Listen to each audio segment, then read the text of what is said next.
c'est Réma. Dieu est ici, sur Réma, qui veut être connu. Bienvenue chers téléspectateurs à votre programme de méditation, c'est le Réma de vie. Nous sommes samedi le 2 mars 2024 et nous sommes avec l'apôtre Johnson Suleiman. La lecture de la Bible aujourd'hui, nous lisons Josué le chapitre 19 au chapitre 21. Et le thème de cette méditation, c'est gagner le vrai combat. Le texte dit, combat le bon combat de la foi, saisis la vie éternelle à laquelle tu as été appelé et pour laquelle tu as fait une belle confession en présence d'un grand nombre de témoins. 1 Timothée chapitre 6, le verset 12. De nombreuses personnes se battent chaque jour et partout. Certains se battent dans les rues, certains à la maison et d'autres dans le domaine sportif. Cependant, peu importe à quel point une personne est douée pour se battre avec ses poings, si elle perd le véritable combat de la vie, toutes les autres victoires ne signifient rien.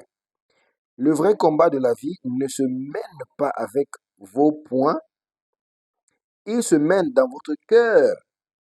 C'est le combat que Paul appelle le combat de la foi. Le combat de la foi est le véritable combat et le seul qui vaut la peine d'être mené. C'est la raison pour laquelle Paul appelle cela un bon combat. C'est le combat qui vous fait vous appuyer sur la parole de Dieu, qui construit votre caractère et fait de vous un champion face aux défis de la vie. Donc n'importe qui peut gagner un combat physique tout en étant un échec dans la vie. C'est la vie, car la vie est spirituelle. C'est Réma. Dieu est ici, sur Réma. Donc la parole de Dieu dit dans Ésaïe chapitre 53, le verset 5, « Par ses meurtrissures, nous sommes guéris. » Cela signifie que Jésus a payé le prix de toutes les maladies et nous a donné la guérison.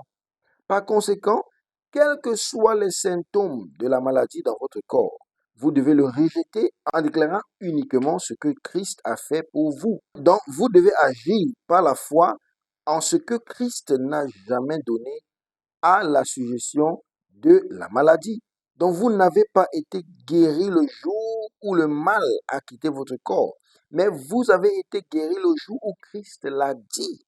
Donc, si vous persistez dans votre guérison, cette maladie qui cherche comment se reposer sur vous cédera. Donc, rappelez-vous que le bâton des méchants ne reposera pas sur le sort des justes, de peur que les justes ne mettent la main à l'iniquité. Psaume chapitre 125, le verset 3. En combattant le bon combat de la foi, vous liez et perdez l'établissement du conseil de Dieu dans votre vie. Avec foi, vous vous envolez vers la victoire, éteignant tous les traits enflammés des méchants. Bien-aimés, prions aujourd'hui. La prière dit, mon Père, pendant que je prie, je me réveille pour toujours me battre et gagner le vrai combat. Je me réveille pour toujours me battre et gagner le vrai combat. C'est Réma. Dieu est ici, sur Réma, qui veut être connu.